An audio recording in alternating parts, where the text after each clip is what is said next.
Bien, buenas noches. ¿Se me logra escuchar y se ve la pantalla? ¿Se me confirman, por favor? Sí se logra apreciar, doctor Percy. Genial, muchas gracias. Bueno, buenas noches. Gracias por la invitación a los organizadores. Desde luego, una excelente capacidad de convocatoria la que han tenido los organizadores, ¿no? Más de 300 personas. Así que súper bien, Alfredo. Felicitaciones por esa convocatoria y los mejores éxitos a la organización.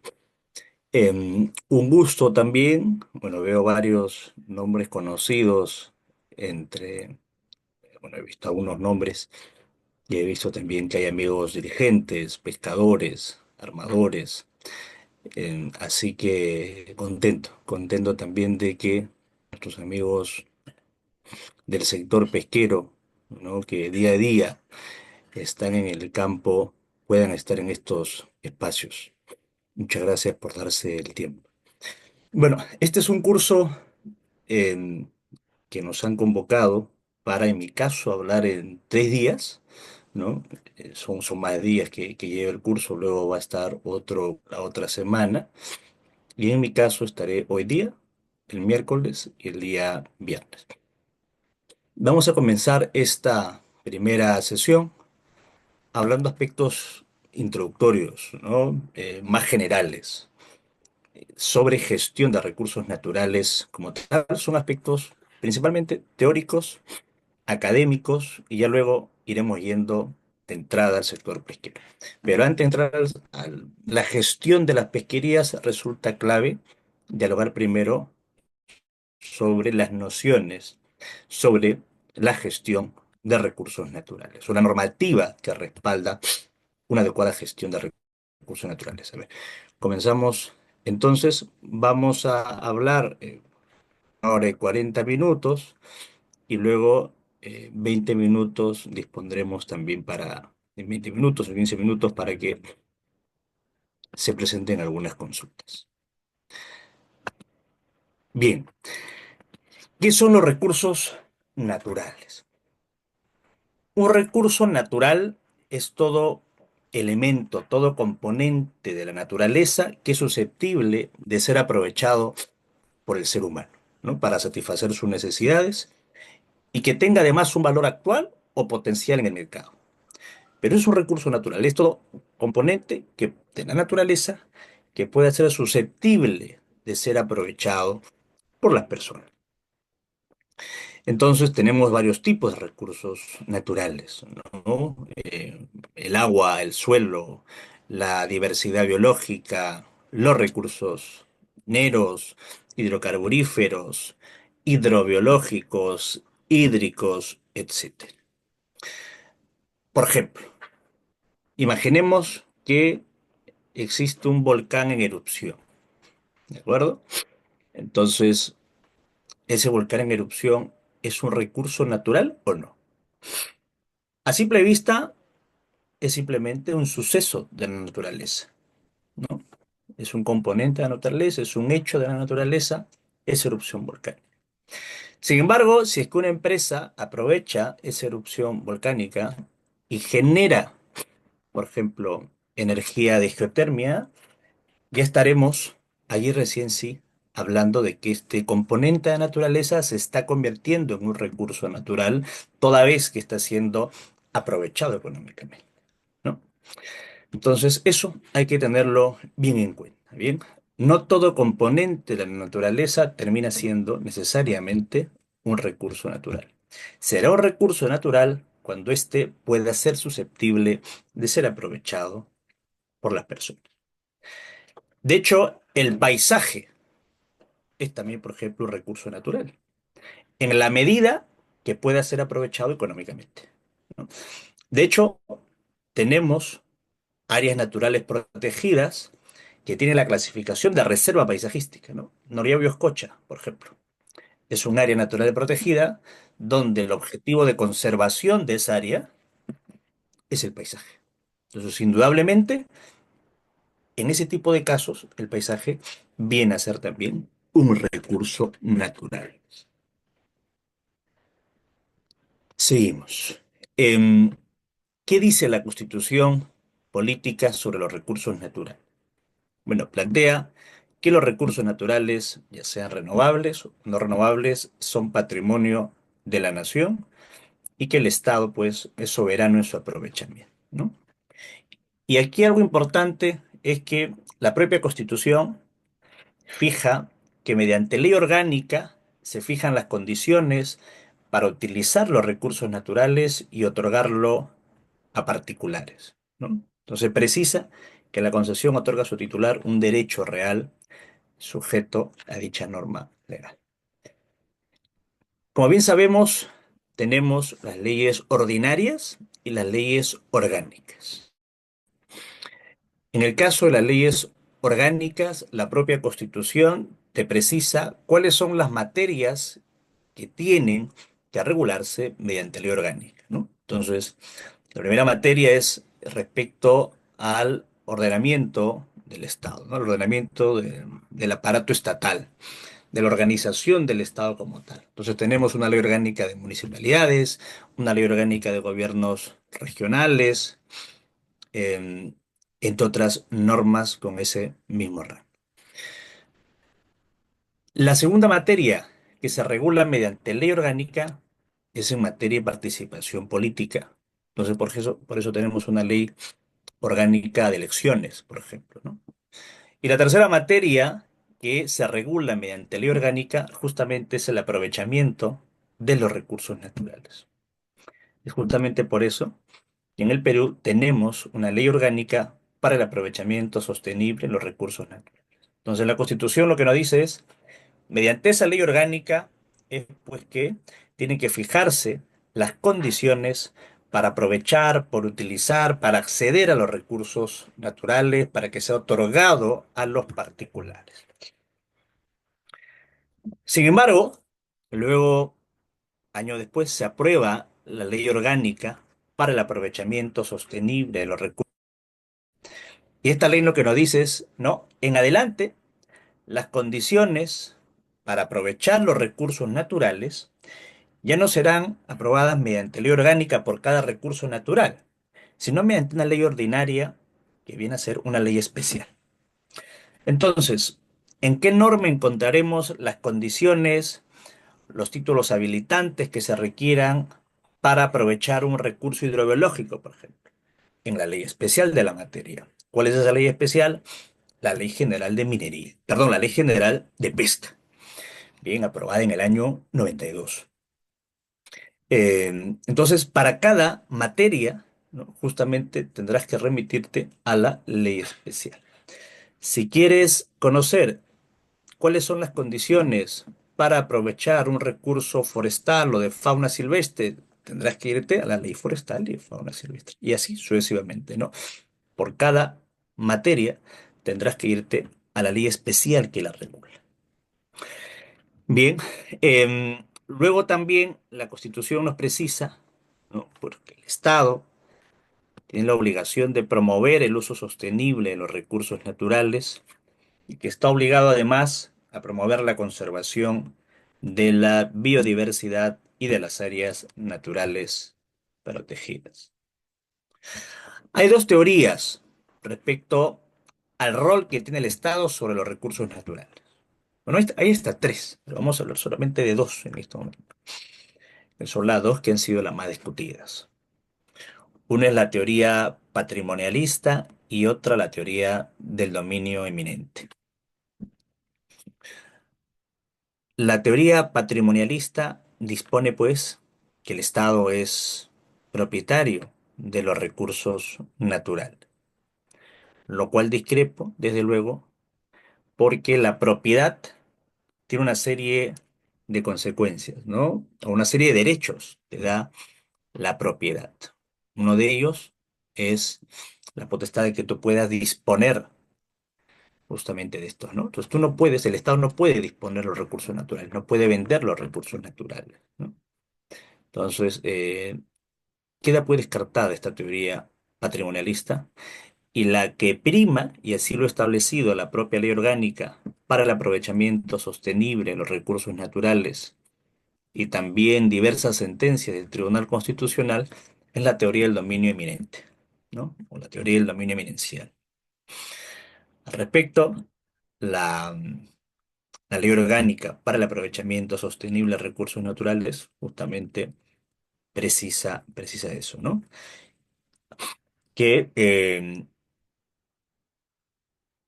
justamente en cualquier derecho para el aprovechamiento de recursos naturales se otorgan a los particulares mediante las modalidades, lo que le decía hace un momento, ¿no? Que establecen las leyes especiales para cada recurso natural. Y en cualquiera de estos casos, el Estado conserva el dominio de esto, ¿no? El Estado es un administrador, es titular de los recursos naturales, ¿no? Y como tal, pues tiene la capacidad, la potestad para legislar, administrar los recursos naturales y resolver toda controversia que se suscite en torno a su aprovechamiento, ¿no? El propio Tribunal Constitucional ha establecido eso, ¿no? Que la teoría que prima es la del dominio eminente en el Perú. Bien, la ley también de aprovechamiento sostenible de recursos naturales, lo que dispone es pues que estos obviamente tienen que aprovecharse de forma sostenible, ¿no? Eh, Evitar su sobreexplotación de los recursos naturales es clave. Y luego también dispone una serie de condiciones que debe existir para asegurar un aprovechamiento sostenible de los recursos naturales. Que tiene que utilizarse el recurso natural de acuerdo al título del derecho para los fines que se han sido otorgados, ¿no? Por ejemplo, si tienes un permiso de pesca para un recurso en específico, ¿no? En el que expresamente te prohíbe pescar determinados recursos, ya sea porque está en una condición de plenamente explotado, porque sean recursos hidrobiológicos cuya captura está prohibida, pues no puedes pescar, ¿no? Está prohibido, eso ya es pesca ilegal. Estás capturando un recurso sin tener un título habilitante para su captura. El Estado no te ha autorizado justamente porque ya está plenamente explotado o porque la legislación ha prohibido su captura, ¿no? Em, o incluso porque simplemente la propia normativa dispone que no puedes capturar este, este recurso, ¿no? Ahora más adelante veremos algunos de estos ejemplos o algunas de estas razones. Otra condición es cumplir con las obligaciones que te dispone la normativa especial. La normativa especial, por ejemplo, en materia pesquera, ¿cuál será? La Ley General de Pesca, el reglamento de la Ley General de Pesca, entre otras normas. Em, Cumplir con los procedimientos de evaluación de impacto ambiental, claro está, hay algunas actividades en el sector pesquero que sí necesitan contar con certificación ambiental, ¿no? Como por ejemplo las plantas de procesamiento, la acuicultura, necesitan contar con una certificación ambiental. La extracción de los recursos hidrobiológicos, en cambio, no es una actividad susceptible de que se exija contar con certificación ambiental, ¿no? Tú para pescar no necesitas contar con certificación ambiental. Solamente si vas a procesarlo o si vas a realizar una actividad acuícola. O de repente, si es que se va a instalar un DPA, un desembarcadero pesquero artesanal, también se necesita contar con una certificación ambiental para la construcción, operación de toda esa infraestructura pesquera. Em, Tiene que cumplirse con la retribución económica correspondiente, de acuerdo a las modalidades que establezca igual la ley especial. Perdón, se dejó de compartir. A ver.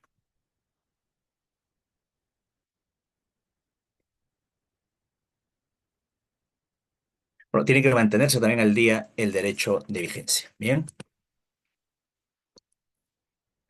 Ahora hablaremos sobre la teoría.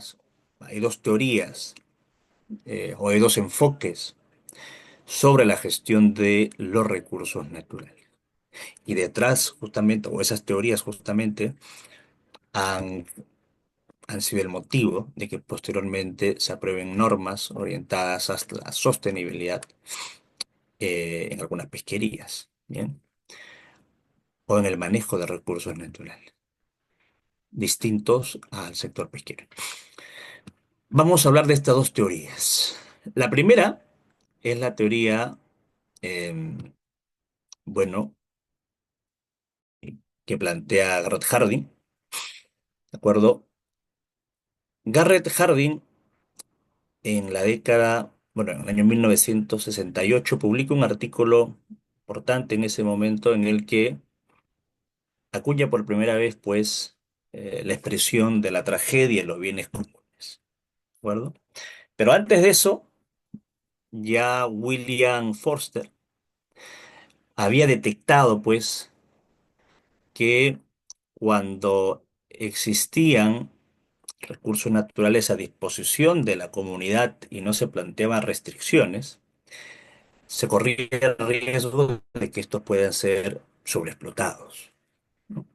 Entonces, él publica un artículo en, justamente en una revista porque advierte que en las Islas Británicas se producía un problema vinculado al sobrepastoreo en unas tierras que eran del Estado. Entonces, eran terreno del Estado y lo que ocurría es que cada persona, cada ganadero, iba con su ganado a que consuma el pasto, ¿no? Y finalmente, como no había restricciones, ¿no? Lo que ocurrió es que todos llevaban a sus ganados a que consuman el pasto y finalmente esos terrenos, hubo un momento en que se quedaron sin pasto, ¿no?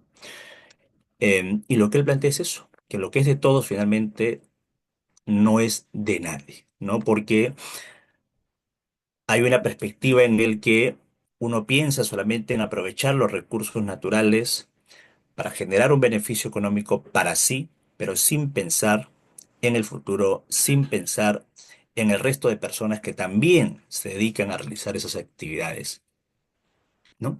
Entonces, posteriormente, Garrett Hardin publica ya un artículo que fue más conocido en la revista Science y él lo que dice es, cada hombre está encerrado en un sistema que le incita a aumentar pues su rebaño sin límite, ¿no?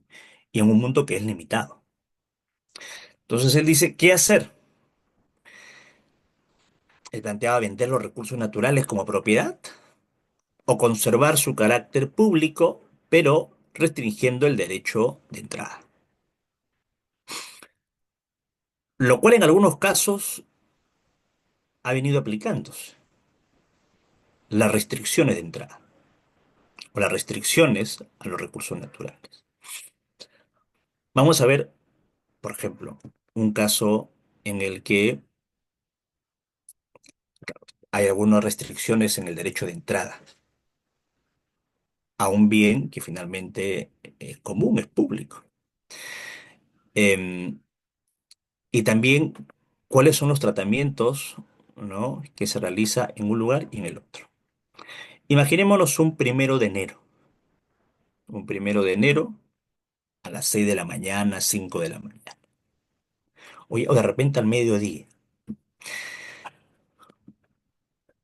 ¿Cómo está la playa Aguadulce en Chorrillos? Bueno, además que estará llena de personas, es muy probable que esté con una gran cantidad de residuos de basura en la playa, ¿no? Porque no hay una cultura, lamentablemente, por lo general en algunas personas, de manejo de sus residuos sólidos. ¿Cómo estará la playa El Costado? Más allácito hay otra playa, pero en el que existe un club privado, ¿no? El Regatas, en el que, claro está, tú para ingresar a ese club, formar parte del club, tienes que pagar una cuota, tienes que pagar una mensualidad para el mantenimiento también de ese espacio, para pagar al personal, para mantener limpio el espacio, etcétera. ¿Cómo está ese lugar un primero de enero? Claro está, es muy probable que la gente que ha utilizado esa playa pueda llevar su basura hasta el contenedor, hasta el tacho, porque sabe que la siguiente semana va a regresar con sus hijos, con su familia. El día siguiente seguramente también regresará, pero es un espacio en el que él mismo paga para que esté en óptimas condiciones, ¿no? Y lo disfruta frecuentemente. Justamente por eso es que paga para ser socio y paga también una mensualidad. En cambio, en el otro lado, en la playa del costado, claro, todos podemos ingresar sin ninguna restricción. No hacemos ningún pago. El Estado mismo no nos pone ninguna restricción. Y puede que haya personas pues que digan, a ver, yo ya no sé cuándo volveré a esta playa, ¿no? Entonces, una persona que piense en el resto de personas, lo que haría es llevarse su basura, ¿no? De tal manera que quien ingresa a la playa la encuentre en óptimas condiciones y como claro, todos quisiéramos encontrar una playa limpia para poder disfrutar. Entonces, él también plantea ejemplo de ese tipo, Garrett Hardin, ¿no? En el que se pueda plantear, o, o en el que cuando se plantea derechos de entrada o restricciones, eh, para él el manejo suele ser más efectivo o la gente suele cuidar mejor los recursos naturales o los bienes públicos. Él tiene una teoría bastante pesimista y para él los recursos naturales están pues condenados a ser sobreexplotados, ¿no? Él tiene, repito, una teoría muy pesimista. Para él, las personas van a terminar agotando los recursos naturales. Y por eso la solución para él es plantear restricciones, derechos de entrada, ¿de acuerdo? O restricciones al acceso a los recursos naturales. En, en cambio, un tiempo después, ya Elinor Ostrom, es un economista, em, publica un artículo en respuesta a Harding. Su artículo se denomina Reformulando los bienes comunes. Ella lo publica en el año 2000. Y ella más bien tiene un enfoque ya no pesimista, ¿no? Como el de Harding, sino un enfoque bastante optimista. Y lo que ella plantea es, pues, que los recursos naturales sí pueden ser gestionados adecuadamente si es que se promueve una cogestión o una autogestión por parte de las comunidades locales. Para ella, si es que se les encarga a las propias comunidades locales gestionar sus propios recursos naturales que existen en la zona, ellos mismos van a protegerlo, ellos mismos van a cuidarlo porque depende económicamente de esos recursos, ¿no? Em, Ella señala, ¿no? Cuando los usuarios utilizan los recursos naturales en forma conjunta, con el tiempo, establecen reglas sobre cómo deben ser cuidados y utilizados de manera que sea económica y ecológicamente sostenible, ¿no? Lo que ella plantea es que la comunidad se organice y la propia comunidad se ponga reglas, sanciones, sin intervención del Estado, ¿de acuerdo? Para que pueda gestionarse adecuadamente los recursos naturales. Luego también hay otro enfoque que es la ecogestión, ¿no? Interviene el Estado, pero también interviene la comunidad local. Pero bueno, el enfoque de ella es más hacia la autogestión. Em, y hay ejemplos concretos en Perú mismo, ¿no? Por ejemplo, la comunidad de Marcona, en el sur del país, ¿no? Em, Gestionan adecuadamente el erizo rojo, ¿no? Ellos mismos tienen sus reglas, ¿no? Ellos mismos se imponen sus propias reglas, ¿no? Zona de pesca, en qué horario pesca cada persona, cuánto es la cantidad de recursos que se puede pescar, en fin, etcétera. Las propias comunidades pesqueras se ponen sus propias reglas y se asegura que existe una adecuada gestión. En Ancón mismo también pasa, ¿no? Hay una comunidad que extrae recursos bentónicos. Ellos mismos también tienen sus propias reglas y funcionan muy bien. En otra materia, en el caso de la agricultura, bueno, también esta teoría de Lynn Ostrom dio pie a que también existan estas figuras de las juntas de usuarios, ¿no? En el que también la comunidad organizada de agricultores son los que te asignan eh, qué día tú vas a utilizar el agua, cuáles son las sanciones que se te impone, ¿no? Las sanciones es que te dejen, que deje de usar el agua por un día, 2 días, en fin, lo que ellos mismos establezcan. Pero ellos mismos se ponen reglas y también sus propias sanciones. Gracias a esa teoría de ella, ¿no? De Elinor Ostrom, finalmente ella obtuvo, de hecho, un premio Nobel de Economía, ¿no? Fue la primera mujer a nivel mundial en obtener un premio Nobel de Economía, justamente por esta teoría orientada a que las comunidades locales puedan gestionar ellos mismos los recursos naturales. Bien, lo repito, su teoría pasa porque la propia comunidad se ponga sus reglas, hay un respeto mutuo entre todos, ¿no? Porque de lo contrario, ellos mismos se pueden ver perjudicados en el futuro, ¿no? Hay una vieja frase que señala, ¿no? Pesca hoy, hambre mañana, ¿no? Si es que, por ejemplo, he visto que hay unos pescadores pues que han estado, la pota recién ha aparecido después de mucho tiempo, está apareciendo, y el sector pesquero artesanal ha sido duramente golpeado, duramente golpeado.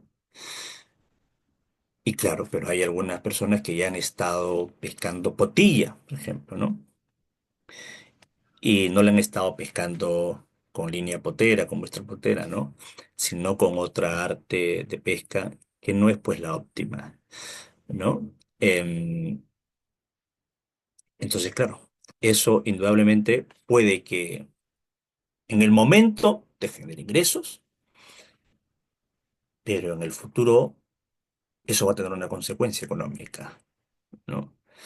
Ese recurso no va a crecer, ese recurso no se va a reproducir, es probable que pueda existir una menor disponibilidad del recurso, tiene igual sus consecuencias, ¿no? A nivel de manejo del recurso natural y por lo tanto a nivel económico, tanto en la misma persona que lo capturó como también en sus otros compañeros pescadores.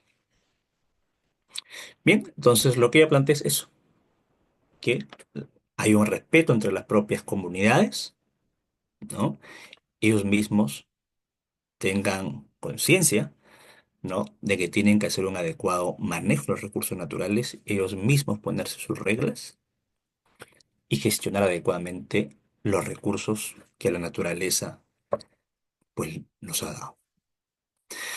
Ahora vamos entrando ya al derecho pesquero por algunos aspectos introductorios. ¿Bien?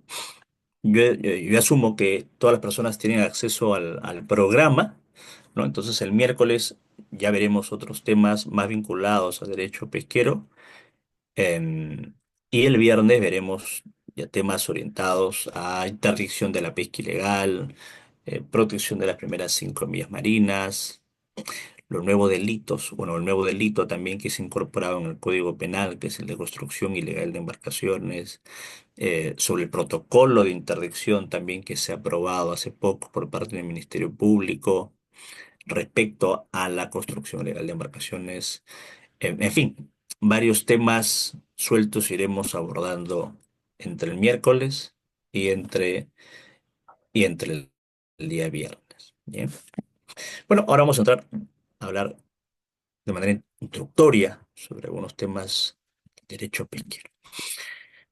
Bueno, el derecho pesquero es una disciplina jurídica, ¿no? Que se orienta pues a, a regular el sector pesquero en nuestro país, ¿no? Y busca que exista un aprovechamiento sostenible de los recursos hidrobiológicos, pero también busca asegurar que el hábitat, ¿no? Se encuentre también en óptimas condiciones, ¿no? El hábitat justamente en el que se reproducen, desovan, viven los recursos hidrobiológicos, que finalmente es eso, es el medio marino, ¿no?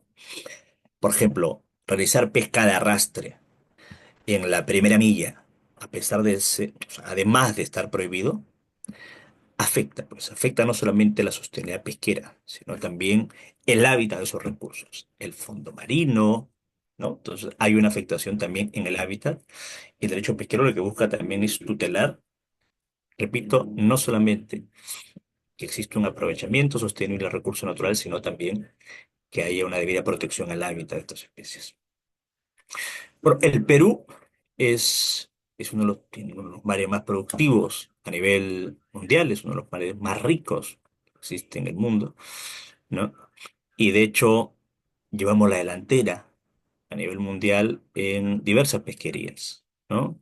En la anchoveta, por ejemplo, el Perú es el principal productor y exportador de harina y aceite de pescado en el mundo. Bueno, en el caso de la pota, éramos el primer productor de pota a nivel mundial. Hoy por hoy somos el segundo, ¿no? Nos ha desplazado China con prácticas pesqueras sumamente cuestionables, ¿no? Y pescando en la zona contigua, nuestras 200 millas, y también con mucho reporte de pesca ilegal en el que apagan sus sistemas de monitoreo, ingresan a las 200 millas y pescan pues de manera ilegal recursos que deberían ser pescados por nuestros pescadores artesanales. Además que es una competencia desleal, ¿no? Eh, Quienes pescan en el Perú la pota son pescadores exclusivamente artesanales, son embarcaciones artesanales de madera, ¿no? Con una capacidad de bodega distinta a la que tienen las embarcaciones chinas, que son industriales, ¿no?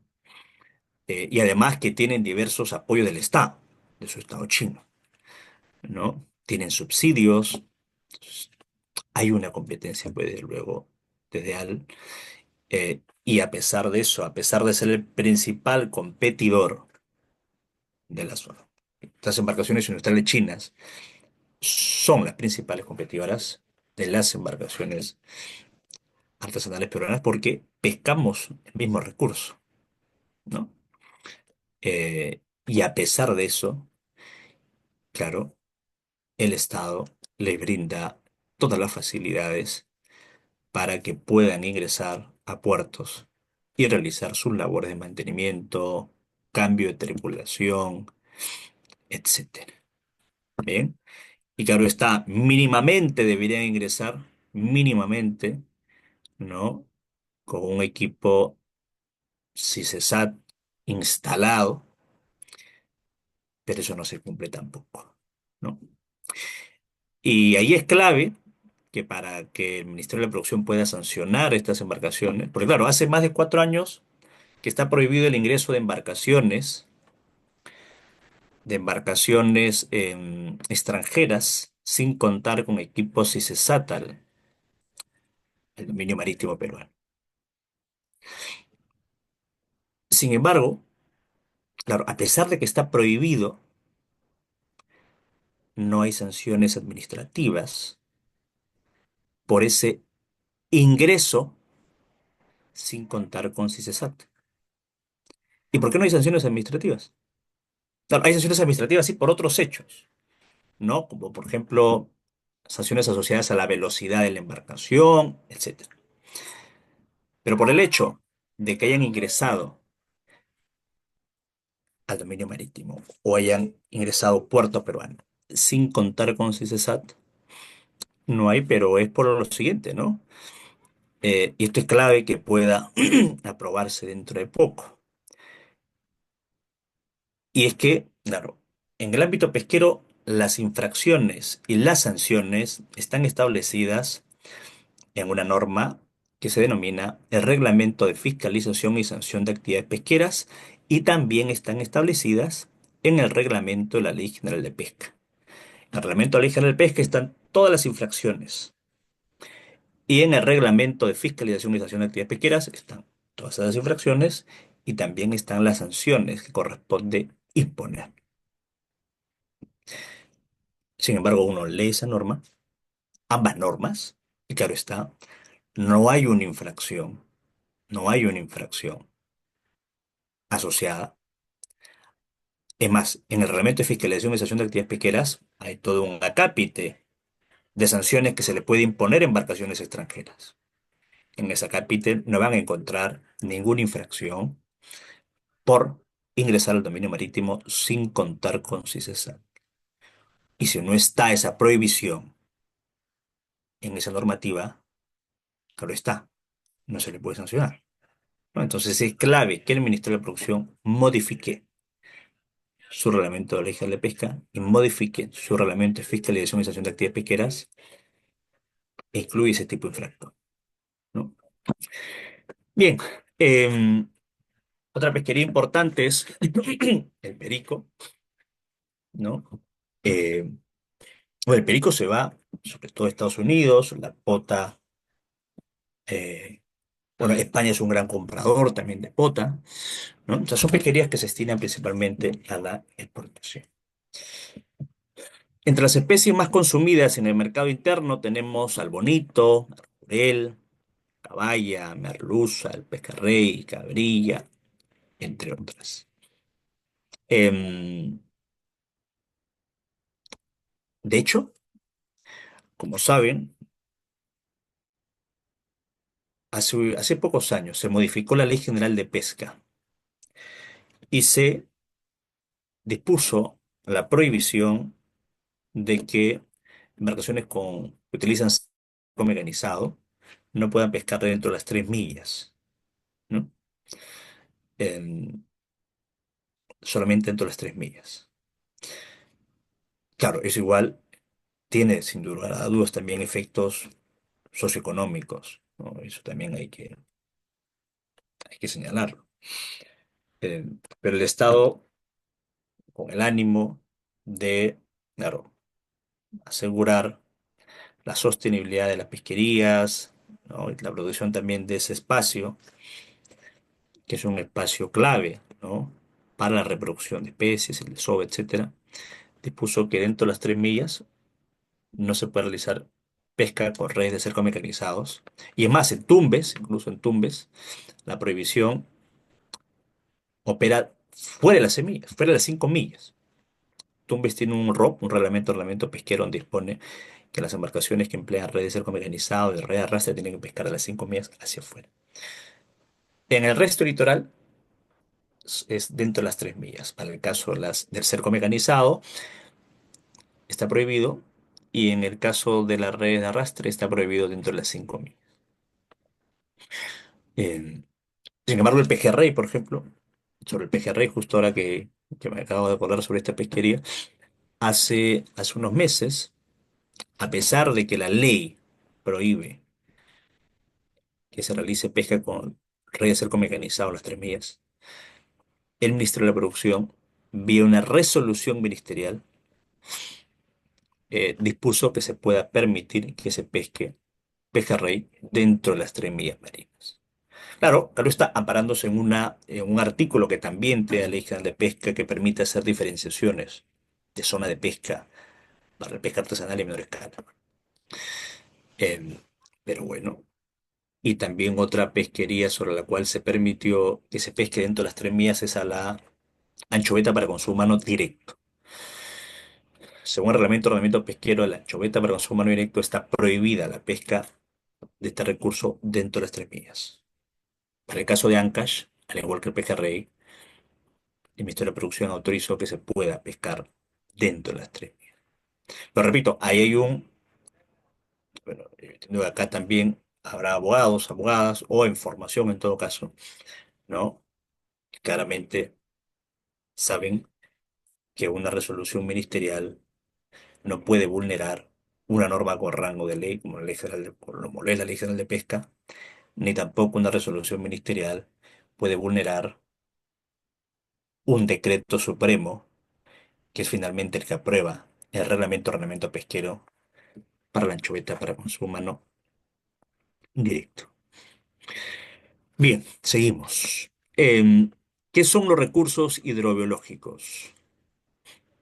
Bueno, son todas especies animales y vegetales que desarrollan todo o parte de su ciclo de vida en el medio acuático y son susceptibles, eso es clave, de ser aprovechados por las personas. Bien. Y el recurso pesquero es un recurso hidrobiológico, objeto sustento de una pesquería. Tenemos recursos hidrobiológicos de ámbito marino y de ámbito continental. Bien, recursos hidrobiológicos que viven, se desarrollan en el ámbito marino y otros que se ubican en el ámbito continental, en lagos o ríos. Bien. ¿Cómo se clasifica la actividad pesquera, el sector pesquero? El sector pesquero se divide en pesca comercial y en pesca no comercial. Dentro de la pesca comercial tenemos a la pesca de mayor escala, a la pesca de menor escala y a la pesca artesanal. Bien. La pesca de mayor escala es fiscalizada por el Ministerio de la Producción y el permiso de pesca también lo otorga el Ministerio de la Producción. Las embarcaciones de mayor escala, una de las restricciones que tienen es que no pueden pescar dentro de las primeras 5 millas marinas, ¿no? La pesca se tiene que realizar de las 5 millas hacia afuera. Luego tenemos a la pesca de menor escala, ¿de acuerdo? Que también eh, su regulación y fiscalización se encuentra a cargo del Ministerio de la Producción. Ellos sí pueden pescar estas embarcaciones dentro de las 5 millas, salvo que su propia normativa especial, es decir, el reglamento pesquero de su pesquería, le ponga determinadas restricciones. Y por último tenemos a la pesca artesanal, ¿no? Que tiene una zona reservada, que son las 5 millas, pero puede pescar fuera también de las 5 millas. De hecho, las embarcaciones que pescan pota y perico son pesquería de altura, que pescan bastantes millas adentro, ¿no? Algunas incluso pescan fuera de las 200 millas, ¿no? Están inscritas en la OPS, lo cual le habilita a pescar en aguas internacionales. Dentro de la pesca artesanal tenemos a la pesca embarcada y a la pesca no embarcada. La pesca embarcada es aquella actividad que se realiza utilizando una embarcación pesquera, mientras que la no embarcada prescinde del uso de una embarcación. Perdón, no necesita y no requiere y no utiliza una embarcación como tal, ¿no? Pescadores de orilla, ¿no? Los buzos, em, caballitos de totora, no tienen motor, ¿no? O sea, entonces no es pesca embarcada, es una pesca no embarcada. Los peñeros, por ejemplo, también pesca no embarcada. De hecho, ustedes saben que en Lima, bueno, el año pasado, se reconoció como Patrimonio Cultural de la Nación las prácticas pesqueras que realizan los peñeros de Lima, ¿no? Lo que realizan pesca a orilla y también pesca en las peñas, en el caso del Lima. Y también ese mismo día se reconoció por parte del Ministerio de Cultura, como Patrimonio Cultural de la Nación, la pesca en Balsilla, ¿no? Que en el norte hay muchos de estos casos, que es pesca ancestral, ¿no? Y luego tenemos la clasificación de pesca no comercial, que esa no tiene ninguna finalidad comercial, como su nombre lo indica. Y ahí tenemos a la pesca recreativa, es una actividad con fines deportivos, a la pesca de subsistencia, ¿no? Que es para el autoconsumo. Em, en la Amazonía hay mucho de ello, ¿no? Y por último, a la investigación. ¿Cuáles son los títulos habilitantes que se necesitan? En el caso En el caso, en el caso de la pesca artesanal, necesita la embarcación tener un certificado de matrícula. Para obtener este certificado de matrícula hay que pasar por varios pasos previos que son complejos de obtener. Bien. Certificado de matrícula es la identificación de la embarcación, ¿no? Es como que tu placa, tu registro, tu partida de nacimiento es tu registro de la embarcación. Luego, la embarcación cuando se va a la mar tiene que conseguir una autorización de ZARPE, ¿no? Em, Estas dos te lo otorga la DICAPI, ¿de acuerdo? La DICAPI es un órgano de la Marina de Guerra, Perú. Y la DICAPI también tiene órganos desconcentrados, que son las capitanías de puerto. Están divididas en diversos lados, lugares del litoral, y también están en la Amazonía y y en el lago Titicaca también tienen una serie. Em, y bueno, la DICAPI también te otorga el, tu libreta de marinero, ¿no? Una libreta para el patrón de pesca. El patrón de pesca es el responsable de toda la operación dentro de una embarcación pesquera. Te otorga también un carnet de buzo, ¿no? Em, Justamente los buzos son los pescadores no embarcados, ¿no? Y luego el gobierno regional te otorga el permiso de pesca, ¿no? Te otorga un permiso de pesca que te habilita, si eres una embarcación, te habilita a pescar en todo el litoral. Si te otorga el permiso de pesca el gobierno regional de Piura, puedes pescar en Ica, puedes pescar en Arequipa, puedes pescar en cualquier región del país. En cambio, si es que se te otorga un permiso de pesca no embarcado, ahí sí solamente se te autoriza a pescar en determinados espacios, ¿no? Entonces, si el gobierno regional de Piura te otorga tu permiso de pesca no embarcado, por ejemplo, te otorgará en las playas que tú solicitaste, ¿no? Tú solicitaste un permiso de pesca no embarcado para pescar pulpo, por ejemplo, en determinadas playas. Pues bien, se te otorga de manera expresa en qué playas, ¿no? Podrás extraer estos recursos. ¿Qué pasa si quieres ir tú a Tumbes? Tendrás que pedir tu permiso de pesca no embarcado en Tumbes también. Bien. Em, Luego, en el ámbito de la menor escala, bueno, se produce quien te da tu permiso de pesca. Además, la DICAPI te, te exige también otros procedimientos adicionales. Claro está, cada tripulante también necesita tener un título que acredite, que acredite su condición de pescador, que esté en óptimas condiciones para realizar su actividad.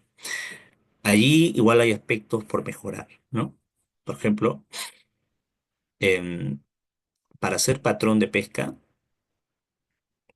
para que esté en tu libreta de patrón, se te exige haber concluido tu escuela secundaria. La DICAPI te exige contar, te exige que tengas un documento, ¿no? Emitido por el Ministerio de Educación o tu colegio en el que acredite que has terminado tu secundaria. En, en el sector pesquero hay muchas personas que no han terminado su secundaria, que no han terminado tampoco la primaria, ¿no? Y eso no puede ser, creo yo, un obstáculo para que desarrollen su actividad económica, su oficio. Entonces hay que buscarle salidas a eso. Hay que abrir la caja, o hay que pensar más allá y plantear soluciones. Y una de esas soluciones es, por ejemplo, la certificación por competencias, ¿no? O sea, de hecho, claro, alguien podría decir, pero hoy en día hay facilidades para estudiar, ¿no? Hoy en día me parece que se llama los CEBES, bueno, no recuerdo el nombre, pero son estos colegios donde tú puedes estudiar, creo que 2 años hacerlo en uno o 3 años hacerlo en uno, ¿no? Son colegios acelerados, justamente para personas ya mayores, eh, y donde las clases son los fines de semana, ¿no?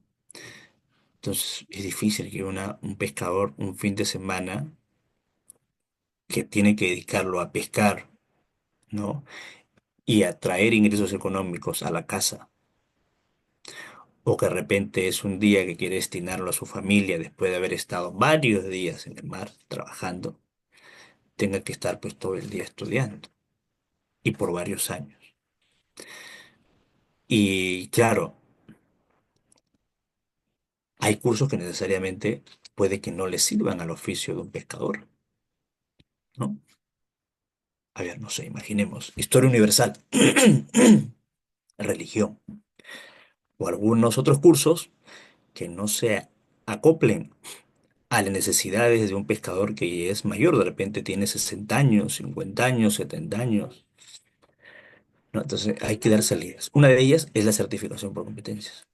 Hoy en día el Ministerio de Trabajo, para diversos oficios, da esa opción, ¿no?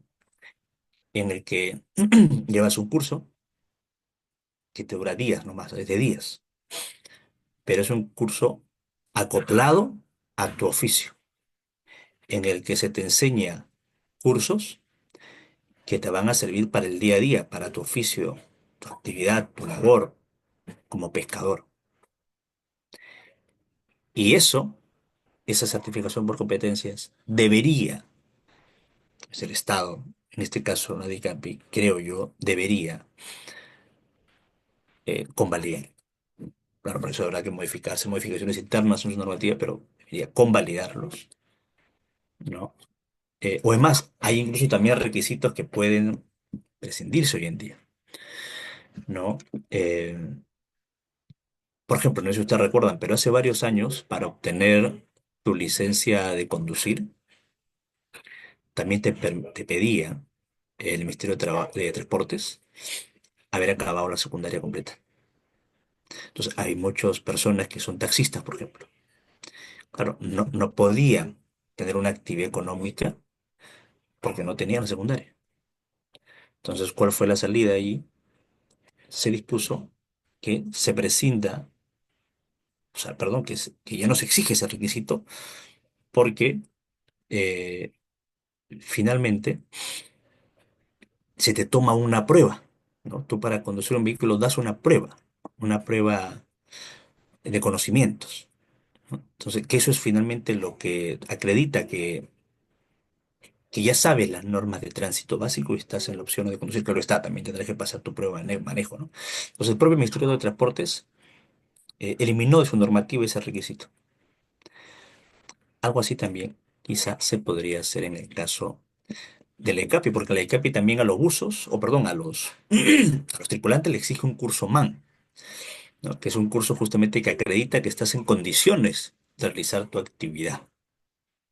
Entonces, eso ya podría convenir. Pero bueno, son aspectos que hay que tomar en consideración del Estado, finalmente, porque si no, ¿qué ocurre?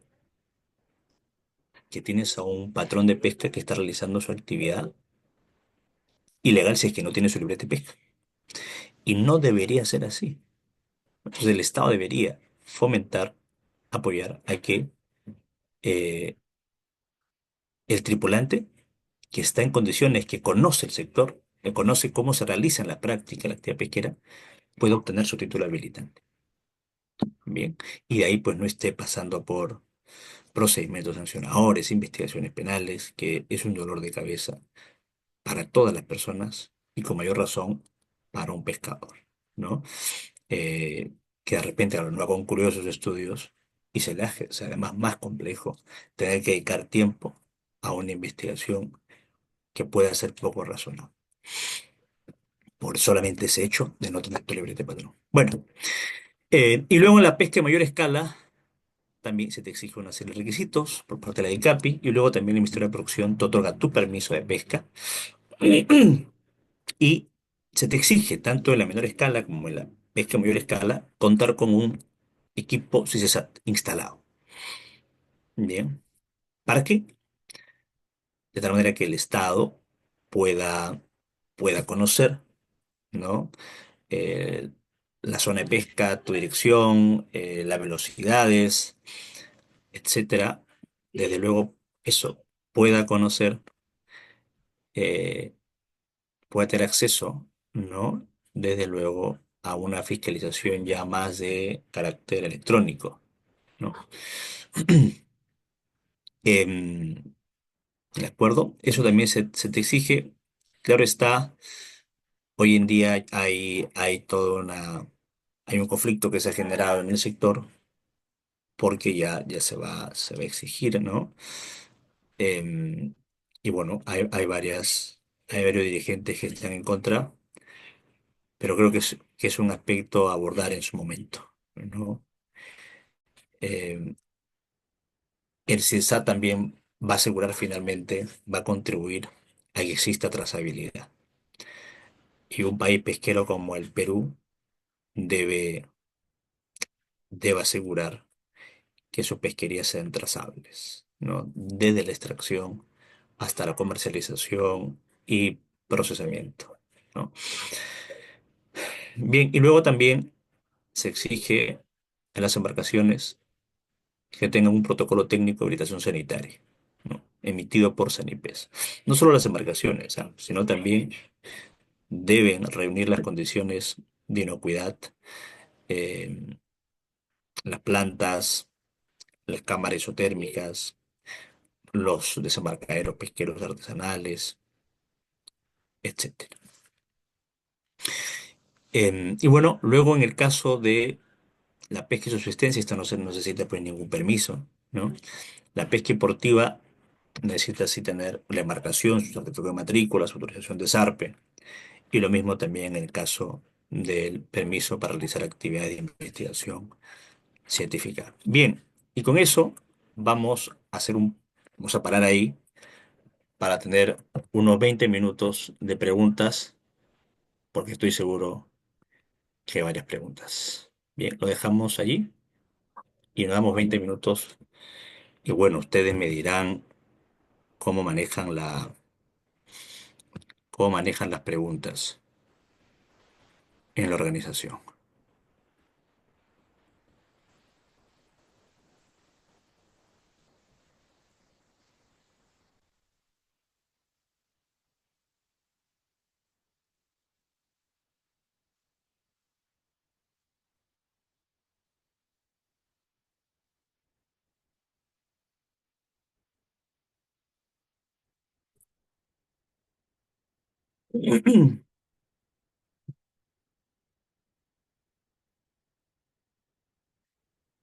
¿Me ayudan de la organización?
Eh, a ver, de la organización, ¿me ayudan con las preguntas?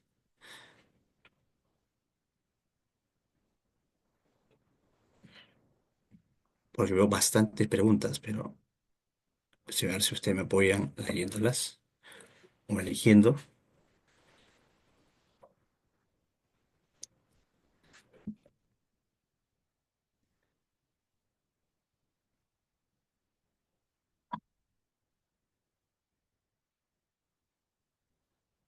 Alfredo, ¿estás por ahí?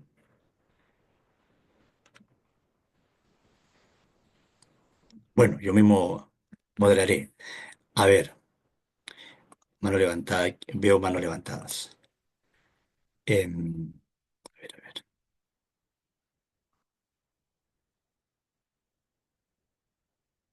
A ver, veo la mano levantada de Samuel Guamaní. Adelante.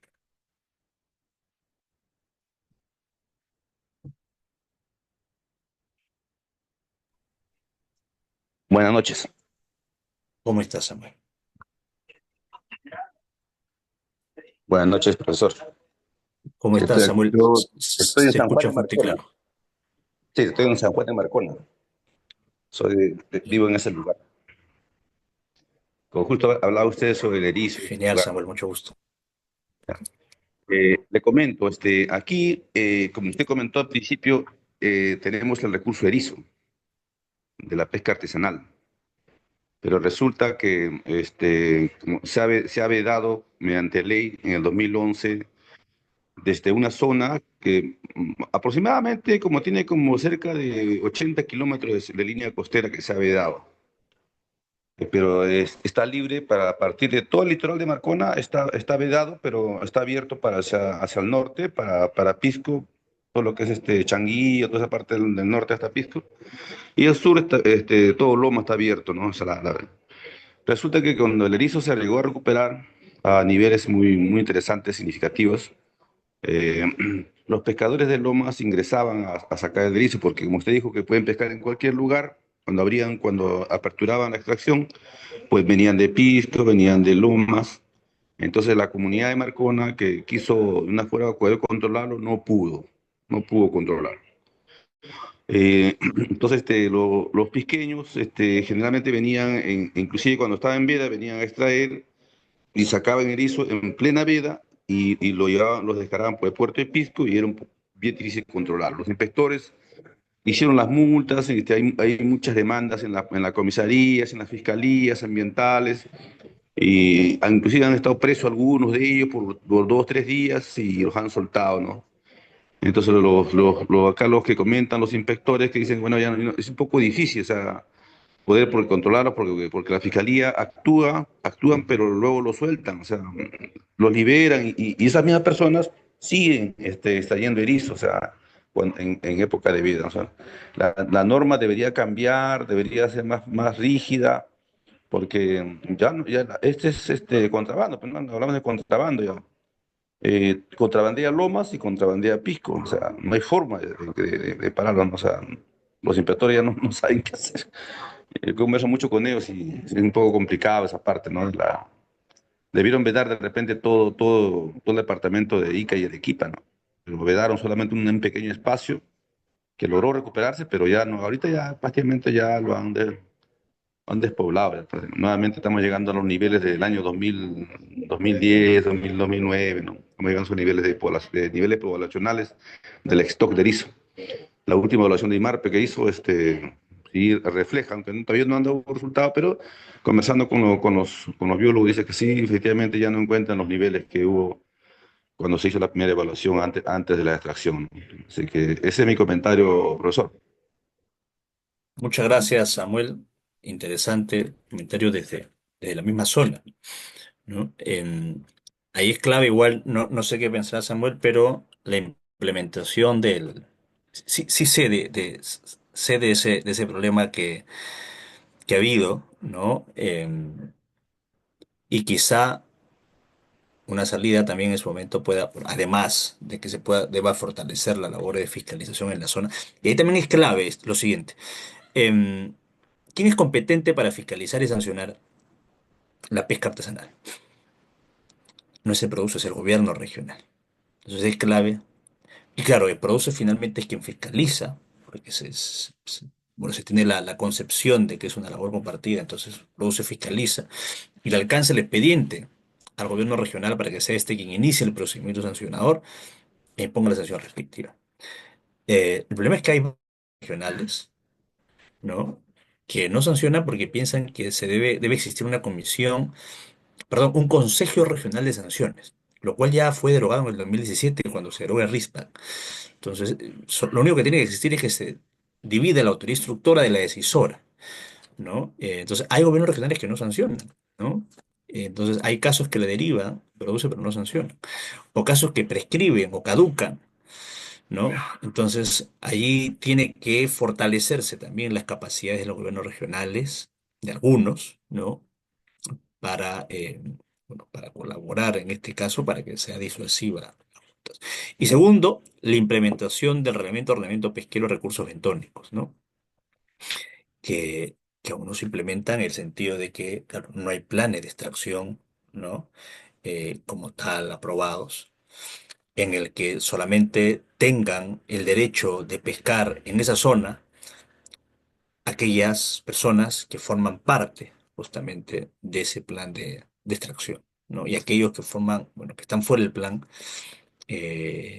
no pueden capturar el recurso. Pero bueno, eso, por ejemplo, esa figura del plan de extracción viene también asociado a esta teoría que les hablaba hace un momento de el indorostro, pero que falta ahora que simplemente, ya son varios años que está vigente el rol de bentónicos, pero aún no simplemente este aspecto y es un desafío que eso ocurra. A ver, ¿quién más? Vamos luego. Juan Carlos, adelante.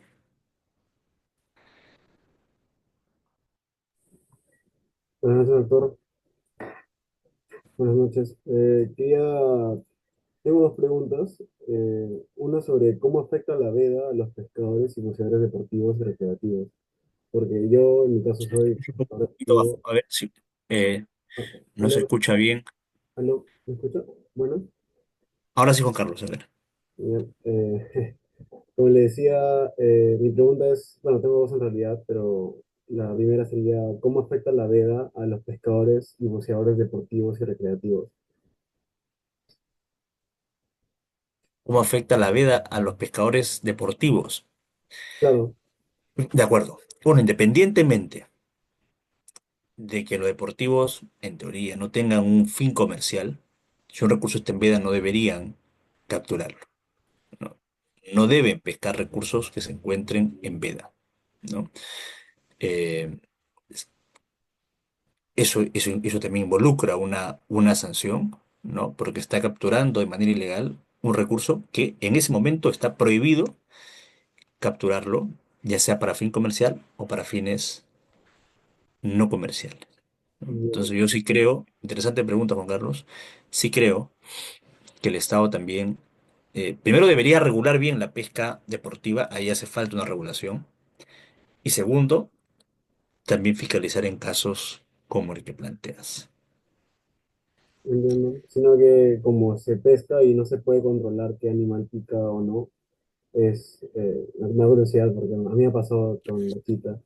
Y la Pero deportiva, claro, yo pensaba que más te referías, hay empresas que se encargan, en el norte, por ejemplo, de dar el servicio de pesca deportiva, ¿no?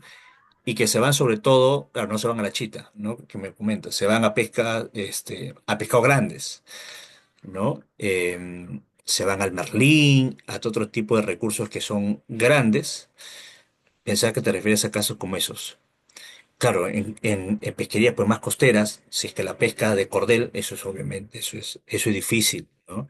Es difícil y ahí sí calza como pesca incidental, ¿no? Ahí desde luego, ahí sí se puede eximir las responsabilidades, pero claro, no es una pesca, no es una pesca objetiva como tal. Entonces no está buscando capturar un recurso por debajo de su talla mínima o un periodo de veda, ¿no? Entiendo que me estás planteando un caso donde pesca de una peña, ¿no? O de una orilla, ¿no? Distinto es el caso de estas empresas que te dan el servicio de que puedas ir mar adentro a pescar, pero grandes pescados, ¿no? Y ellos sí saben, pues, de las regulaciones, ¿no?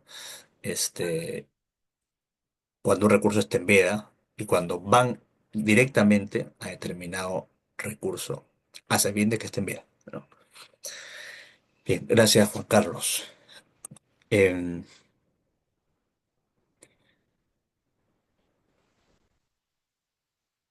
¿Quién me sigue? Maite.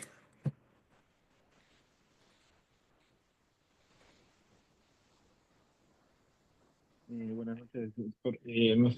Mi nombre no lo he corregido, disculpe, mi hija. Pero no te preocupes. Eh, sí, tuve un una oportunidad de ver un caso sobre el órgano fiscalizador. Señala que la embarcación ha estado dentro de las 5 millas pescando, pero no se puede hacer la medida de retención del producto porque no reportó producto pescado. Pero dentro de las 5 millas, de por sí ya es multa, ¿no? Eh, por navegar menos de los cuatro nudos. Saludos. Claro. Eh, ¿Qué pasa en esta cuestión? Normalmente el producto más pescado de la zona es por el cual te sancionan. El factor de justamente a tomar en cuenta para calcular el monto de la multa, si es que no se reporta producto desembarcado. Pero el fiscalizador señala la zona Tumbes. Y si teniendo eso en cuenta, el producto pescado en ese entonces era menor al producto que querían sancionar a la persona.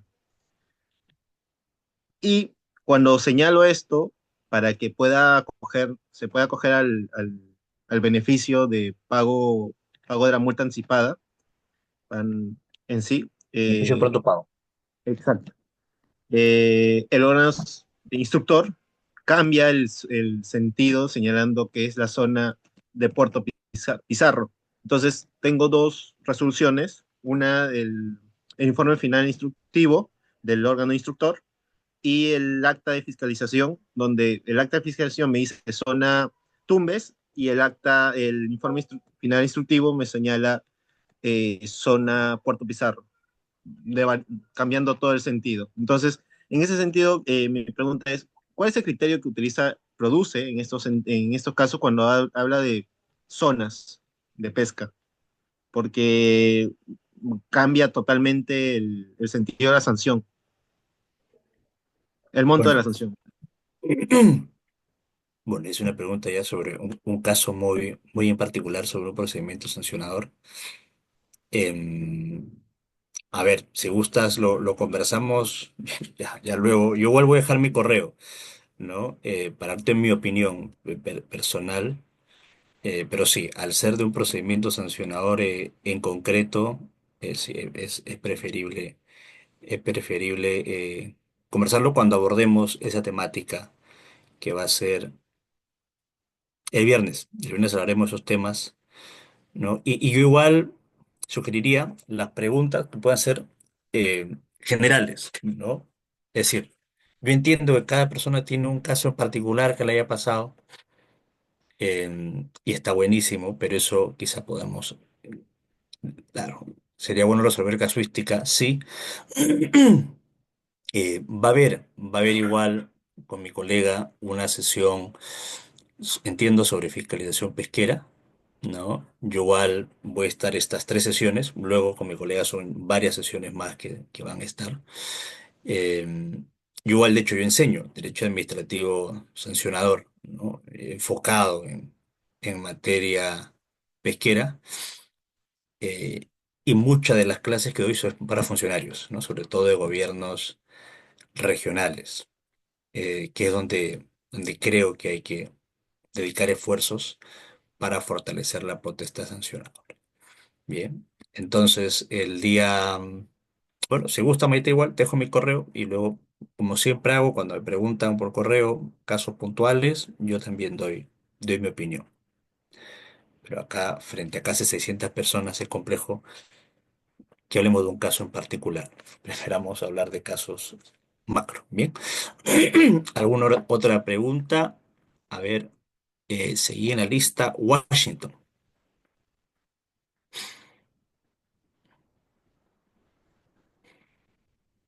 A ver, vamos con Wilmer, en todo caso.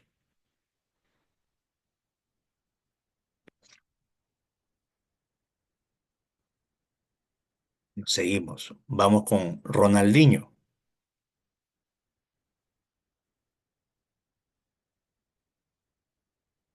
¿Se me está escuchando? Perdón, o se me fue mi señal. Aló, señor Ricardo, buenas. Así estamos. Sí, adelante. Bueno, mi nombre es Washington Espinosa de la Comunidad Pesquera de Puerto San Juan de Marcona. Mi consulta es eh, que cuando los funcionarios del Ministerio de la Producción, como se llama, sabiendo que hay una pesca ilegal probada, ¿no? ¿Qué delito cometen cuando no emiten la resolución del Ministerio correspondientes a pesar que ya se tienen los estudios del IMAR?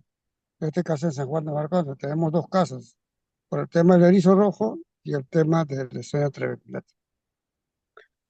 Mi segunda Gracias. pregunta es, mi segunda pregunta es,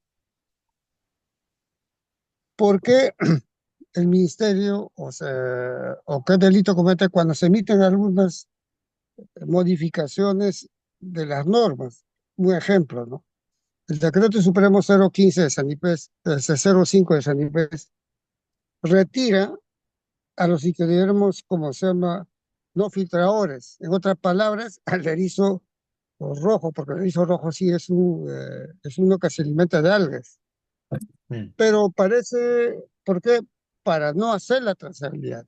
Y cuando todos sabemos que el Sanipés también hace estudios de metales pesados, los recursos, y el erizo se alimenta, como se llama, de algas, y las algas son acumuladores de calcio. Por eso que nosotros, todos los estudios que hacemos mensual, teníamos, pero ahora ya no se puede rastrear.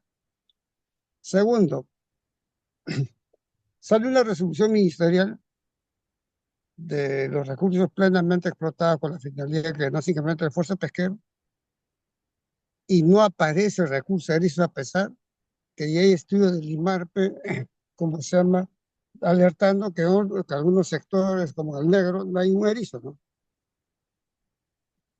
Y yo creo, esas dos cosas, por esas dos resoluciones, ¿qué se puede hacer?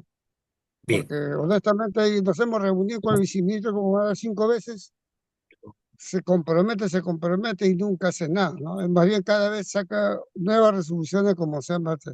Y él sabe muy bien la cantidad de intervenciones que hemos hecho con lo de control y vigilancia, ¿no? Entonces, ¿qué tipo de delitos y qué se puede hacer? bien. El artículo 314 del Código Penal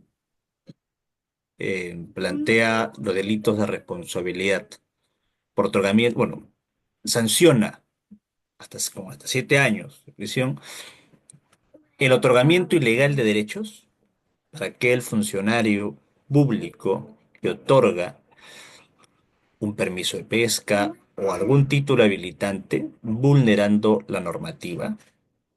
Por ejemplo, otorgar el acceso a un recurso que se encuentra plenamente explotado y otorgarte permiso de pesca para ese recurso a sabiendas que ya está plenamente explotado, ¿no? Esa sanción no solamente alcanza al que emite el permiso, sino también al que emitió opinión favorable para el otorgamiento de ese permiso.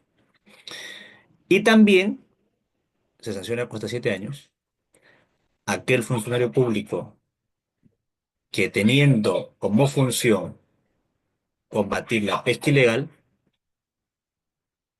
facilita la comisión de este delito, ya sea por negligencia o por omisión. Bien, esas son las sanciones con Washington. Bien. Vamos con un par de preguntas y vamos cerrando. Bien. A ver, adelante, Alexis.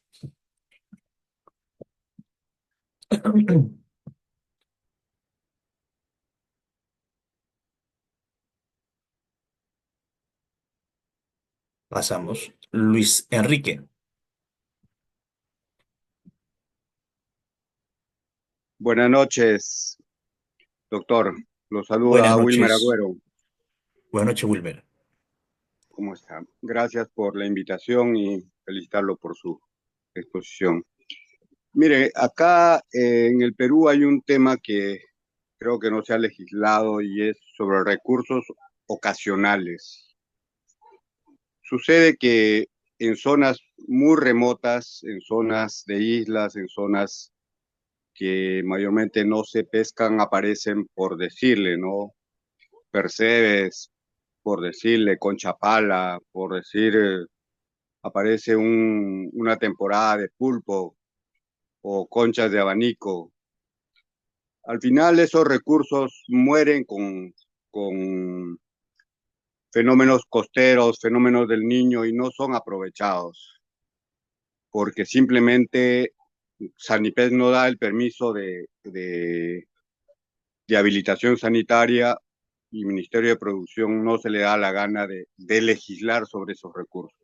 O sea, hay recursos que pueden ser muy, muy grandes y simplemente se pierden porque nadie hace nada por eso. Y el pescador se ve imposibilitado de aprovechar ese recurso hidrobiológico que puede generar riqueza. Sin embargo, a nadie se le ha venido a la cabeza que son recursos que duran, son ocasionales, cierto tiempo. O sea, si los sacas, te multan. Si no los sacas, se mueren, nadie aprovecha. Entonces, la legislación tiene que ser para aprovechar los recursos naturales. Yo no sé si hay alguien o se ha planteado de alguna manera en ver este tipo de recursos ocasionales. Gracias.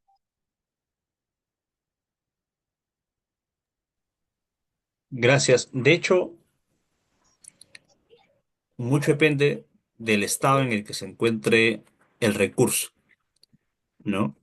Eh, de eso vamos a hablar el miércoles, pero es un recurso ocasional que no ha sido aprovechado, claro, y si está en la condición de subexplotado, por ejemplo, em, podría en principio darse el acceso a ese recurso, ¿no? Solamente no hay acceso a los recursos que están en condición de plenamente explotar en recuperación, ¿no? Pero de eso vamos a profundizar el día miércoles, ¿bien? Si El es un recurso problema que es no que está no hay desarrollado. normativa. El problema es que no hay normativa. O sea, no puedes hacer algo que la norma no te dice. O sea, Claro, por eso decía, depende del recurso, en qué condición está. Si es un recurso que no tiene ninguna de estas condiciones, vamos a hablar igual de eso, como digo, el miércoles, cuáles son los niveles de explotación de los recursos hidrobiológicos, ¿no? El IMARPE determina cuál es el nivel de explotación de un recurso natural, de un recurso hidrobiológico. Y dependiendo del nivel de explotación de ese recurso, se le otorga o no un permiso de pesca. Si es un recurso que no está regulado, ¿no? Puede, claro, no conozco el caso puntual de este recurso, ahorita no he visto cuál es su estado de explotación. Tenemos decenas de recursos que tienen un estado, un nivel de explotación. Em, Podría otorgarse el acceso, claro, previa recomendación del IMARPE y él produce emitiendo la resolución respectiva. Claro está, hasta hace poco bastaba la declaratoria del IMARPE, ¿no? Ahora el Ministerio de Producción está planteando de que ahora la declaratoria plenamente explotado sea mediante una normativa que emite el propio productor de tal manera que pueda dar a conocer cuáles son los recursos que se encuentran en esa condición y ahí se llega a seguridad, certeza jurídica al respecto. Bien, una última pregunta. A ver, ¿quién sigue? Pedro Silva y con Pedro vamos cerrando. Bueno, y mil disculpas también a aquellas personas, estoy viendo varias manos levantadas, mil disculpas, sino que de la organización me están pidiendo que ya me he pasado la hora. Eh, y también veo en el chat varios mensajes. Yo igual estoy dejando mi correo en el chat, es persigrandes, persi con Y, CY, grandes con Z, @gmail.com. Atento a cualquier consulta, yo siempre a disposición de colaborar. Bien, entonces vamos con Pedro y cerramos la sesión. Adelante, Pedro. Profesor, muy buenas noches, doctor Percy. En su alocución estaba dando a la clase, estaba hablando el tema de de la pota, la cual no está establecida normalmente en una normativa lo que respecta al aparejo de pesca. Es cierto que puede hacer que hoy día tengamos pan para hoy día y hambre para mañana, pero dentro de los juristas, los que están conocedores de esto, podría darse una normativa precautoria, urgente, inmediato, para poder dar un poco de detener esta pesca con unos aparejos que son ilícitos para la pesca de la pota, doctor. Gracias. Gracias, Pedro, por la pregunta. Hay dos principios claves en materia de gestión de recursos naturales. Uno que es el principio precautorio y otro el principio de prevención. El principio de prevención se aplica para evitar determinados daños, pero cuando la ciencia conoce cuáles son los impactos que puede generar determinada actividad. A diferencia del principio precautorio, que se aplica en situaciones de incerteza científica, donde la ciencia no conoce con certeza cuáles son los efectos de una determinada actividad, un producto, etc. En el caso concreto, lo que es urgente es que el Ministerio de la Producción apruebe el proyecto de nuevo ROP de calamar gigante de la pota, ¿no? Que apruebe el ROP, toda vez que eh, es clave que ahí se incluya la disposición de que el único arte o el único claro, arte parejo permitido para la pesca de la pota es la línea potera, ¿no? La muestra potera. Porque, claro, si no vemos, por ejemplo, el año pasado se aparecieron varios videos donde en algunos lugares se pescaba la pota con redes de cerco, encanizado, ¿no? Eso no solamente afecta la sostenibilidad del recurso, sino también su calidad, ¿no? Porque mientras que las embarcaciones poteras pescan el recurso uno por uno, ¿no? Le quitan la víscera, la lavan, ¿no? Eso no pasa pues con la, con las embarcaciones de cerco, ¿no? Ahí simplemente mueren aplastadas y claro, la mandan para la bodega. Em, y es más, ahora también he estado viendo videos de hace unos días donde la pescaban con cortina, ¿no? Que claro está, no son pues artes aparejos permitidos, o no debería ser artes aparejos permitidos para la pota. El tema es, como bien dice Pedro, es que hoy por hoy la normativa no te dispone, ¿no? ¿Cuál es el arte parejo exclusivo para la extracción de ese recurso? Entonces es urgente que el Ministerio de la Producción o pueda modificar el ROP o pueda aprobar un nuevo ROP y establecer que la muestra potera es el único arte pesca permitido para la extracción de este recurso y todos los demás son pues prohibidos y sancionables, ¿no? Bueno, eh, ha sido un gusto. Ya la organización me está insistiendo por interno que ya tenemos que ir cerrando. Y yo les agradezco la atención, le agradezco la acogida también que ha tenido este seminario.